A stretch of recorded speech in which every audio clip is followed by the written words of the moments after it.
رہ گئی آپ کی بات کہ مغل بادشاہوں نے، تو مغل بادشاہ جتنے بھی تھے نا بھیا، ہم اب تک اس تلاش میں ہیں، آپ بھی ہماری مدد کیجئے۔ فارسی کی جتنی ان کی تاریخیں لکھی گئی ہیں، عربی میں بھی کچھ چیزیں لکھی گئی ہیں، ان تواریخ میں کہیں نہ کہیں یہ ملے گا کہ ہندو اہل کتاب میں سے تھے یا نہیں تھے۔ کسی نے فتویٰ دیا ہوگا، انہوں نے ہندوؤں کو اہل کتاب میں سے مانا ہوگا، تب جا کر یہ شادیاں ہوئی ہوں۔ اب 3 چیزوں پہ غور کریں۔ یہ نہیں ہے کہ یہ لوگ اتنے بددین تھے۔ بابر بادشاہ کی بیٹی نے بابر سے کہا، بابر بادشاہ سے، کہ میں قرآن پاک کی تفسیر پڑھنا چاہتی ہوں۔ تو انہوں نے ایک عالم دین مقرر کر دیے۔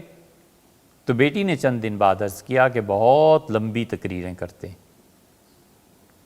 انہوں نے دوسرے عالم دین مقرر کیے۔ اس نے کہا اتنی مختصر بات کرتے ہیں کہ کھلتی نہیں، بات سمجھ میں نہیں آتی۔ تو بابر بادشاہ نے کہا میں اپنی بیٹی کے لیے خود قرآن پاک کی تفسیر لکھوں گا۔ وہ تفسیر بابر بادشاہ کی انڈیا آفس لائبریری، جو برٹش لائبریری ہے لندن میں محفوظ ہے، ہم نے دیکھی، انہوں نے خود لکھی۔ جو آدمی اس درجے کا آدمی ہو، اور جس کی اولاد ہمایوں، جو آذان کا اتنا احترام تھا کہ ان کے وفات سے پہلے سارے مغل بادشاہوں میں ستاروں کا ماہر اتنا کوئی نہیں گزرا۔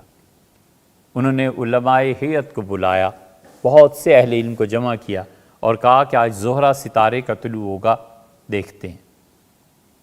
تو زہرہ ستارے کا طلوع کے وقت اذان ہوئی تو وہ نیچے اتر رہے تھے کہ نماز کی ادائیگی، اور سیڑھیوں پہ اترتے ہوئے اذان شروع ہوئی تو اذان کے احترام میں ہمایوں بادشاہ بیٹھ گئے۔ بڑھاپا آ چکا تھا، اٹھے یا پھر اسی حالت میں لڑک گئے، اور اسی میں سیڑھیوں میں سے گرنے کی وجہ سے انتقال ہو گیا۔ جو اتنا دیندار ہو کہ اذان کے احترام میں خاموشی تو درکنار، کام چھوڑ دیتا ہو۔ آگے والے بھی دین کا بڑا احترام، بڑی عزت تھی۔ یہ کیسے ہندو عورتوں سے نکاح کر سکتے تھے؟ انہیں کوئی نہ کوئی فتویٰ ملا ہوگا اور پھر انہوں نے نکاح کیا ہوگا۔ ایک بات تو یہ۔ دوسرے، اورنگزیب عالمگیر رحمۃ اللہ علیہ جیسا آدمی، اتنا متدین اور اتنا فقیہ، جسے لوگوں نے، اہل نظر نے، بعض حضرات نے اپنی صدی کا مجدد شمار کیا ہے، اور جو فتاوی عالمگیری جیسی کتاب مرتب کرائے، اور بڑے بڑے مفتی اس کے سامنے بیٹھتے ہوئے گھبرائیں، اور ایک کوئی چیز پڑھ رہے تھے تو انہوں نے بس صرف اتنا پوچھا کہ ان چیز یہ کیا ہے، تو مفتی صاحب کے چھکے چھوٹ گئے، معذرت کی کہ کل پھر آؤں گا۔ یہ تاریخ میں شاہ ولی اللہ صاحب رحمۃ اللہ کے حالات میں مل جائے گا۔ انہوں نے حج کے ایک مسئلے پہ اعتراض کیا کہ یہ کیا ہے، مطلب مسئلہ تم مفتیوں نے غلط لکھا ہے۔ اس جیسا آدمی کسی ہندو عورت سے شادی کر سکتا تھا؟ یہ کیسے ہوا؟ کوئی نہ کوئی فتویٰ ہوگا ان لوگوں کے پاس، اس لیے یہ ہوا ہوگا۔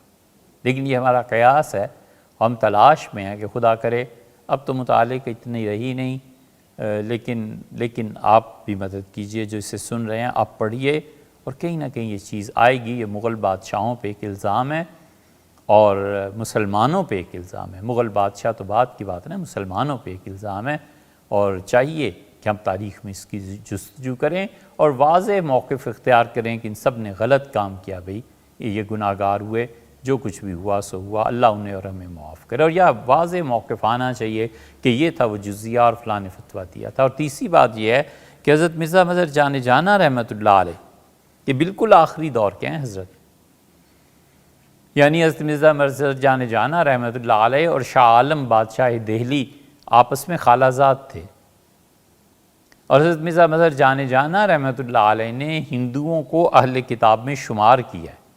آپ ان کے خطوط دیکھیں، آپ حضرت رحمۃ اللہ علیہ کی اور تصریحات دیکھیں۔ حضرت مرزا مظہر جان جانا رحمۃ اللہ علیہ باقاعدہ فرماتے تھے کہ ہندو اہل کتاب میں سے۔ تو جب حضرت جیسے صوفی یہ بات کہیں گے، ان کے کسی مرید نے فرض کر لیجئے حضرت ہی پہ اعتبار کر کے اس نے نکاح کر لیا، تو اس نے کیا گناہ کی بات کی؟ اپنے شیخ کی مانی، اور حضرت رحمۃ اللہ نے اپنے دلائل لکھے ہیں، چاہے ہم اس دلائل کو مانیں یا نہ مانیں، ایک علمی بحث ہے، چاہے اس زمانے کے مفتیوں نے مانا ہو نہ مانا ہو، لیکن ایسے لوگ بھی آپ کو مل جائیں گے جنہوں نے ہندوؤں کو اہل کتاب میں شمار کر کے پھر شادی کی اجازت دی۔ اب وہ ہندو اہل کتاب ہیں یا نہیں، یہ ایک مسئلہ الگ ہے، اور فتویٰ کس نے دیا تھا مغلوں کو، یہ بھی ایک مسئلہ الگ ہے۔ یہ دونوں چیزیں، یا ان میں سے خاص طور پہ جو تاریخ کی چیز ہے، یہ قابل تحقیق بھی ہے اور محتاج تحقیق بھی ہے۔